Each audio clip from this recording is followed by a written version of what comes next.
Why is the brand slogan of James Tyler Guitars? Either you know or you don't. A lot of people ask where the slogan, either you know or you don't, comes from.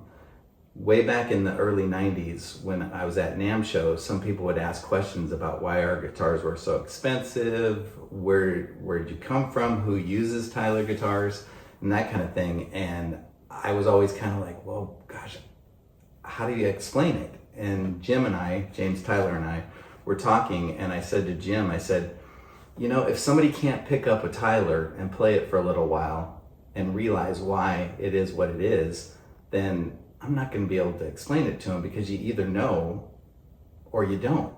And Jim was like, that's great.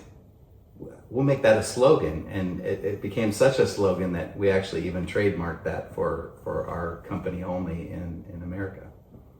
Could you introduce separately the development history of James Tyler's 5 Series? What I want to tell you guys is more of why those shapes came about, because they're all bolt-on and 25.5 scale length. So you can get any of the guitars with almost any configuration. Like you could have the same configuration, hum single with the preamp and series parallel on any of the models. So how it all came down was, Jim was a builder in the 70s and into the 80s, and he would take a guitar and strip it all the way down and put all new pickups and switching and all kinds of stuff into it, and then build it back up. He would refret them, put on Floyd Roses and that kind of thing. So he was like, wait a minute, if I order a body and a neck from Tom Anderson, or at the time Philip Kubicki, then I could just build the guitar up and I wouldn't have to strip it down first. He wasn't trying to be a builder. He was just trying to save some time building these custom instruments for studio players. So through that, people then were like, well, you have to put something on the headstock, because he used to not put a logo on the headstock because he didn't want to call him Tyler Guitars. He was just a repair mod guy. So once he finally put a name on it, and he was working with Tom Anderson, he developed what was called the Studio Elite, which officially launched in 1987. The Studio Elite is basically a classic shape with a bit more cutout and a different headstock.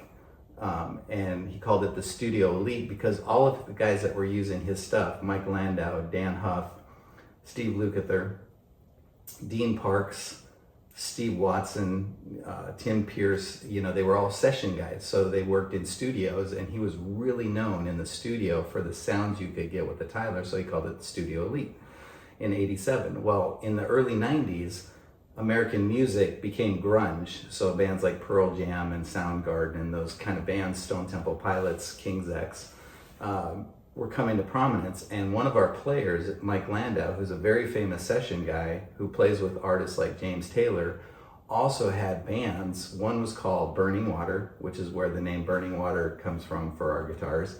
And he also had a band with Abe Laboriel Jr., who plays for Paul McCartney now. He had a band with him and his brother, Mike Landau's brother, Ted, and Abe Jr. had a band called Raging Honkies.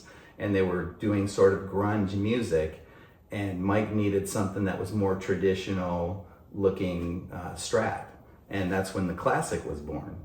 And then people were right around that same time in the early 90s, it was still hair metal, so big hair. And Dan Huff was in a band called Giant, and Jim basically developed the Ultimate Weapon, which was supposed to be sort of our version of a hair metal, Jackson type pointy guitar type of thing, and he built some for Dan Huff. So the Ultimate Weapon was born. And around that same time, Tom Anderson was a very good friend. He was building our necks, and we would build the bodies with a pin router, but he would build the basic neck and we would finish it. And it was all in fun family. And Tom had a guitar called a Cobra, which is a snake. So Jim developed sort of a similar two humbucker, sort of, his own shape guitar, and he called it a mongoose because snakes, and you can look it up, snakes and mongoose fight each other, and mongooses are one predator of a snake. So it was all in good fun, so Jim named it a mongoose. And then of course, people were looking for a more traditional thing, wanted a Telly-like guitar. Well, Jim being Jim, called it a Tyler Bastard, if you look up the word bastard, and then he got rid of the D, that's why it's all spelled wrong, and he put Tyler Bastard. So that's the 5 basic shapes, and we have more stuff coming very soon in the next few years, which is going to be very exciting, where there actually will be physical differences in the guitars. But right now, it's really about what shapes you guys like, and you can get them built any way you want. So that's the basic history.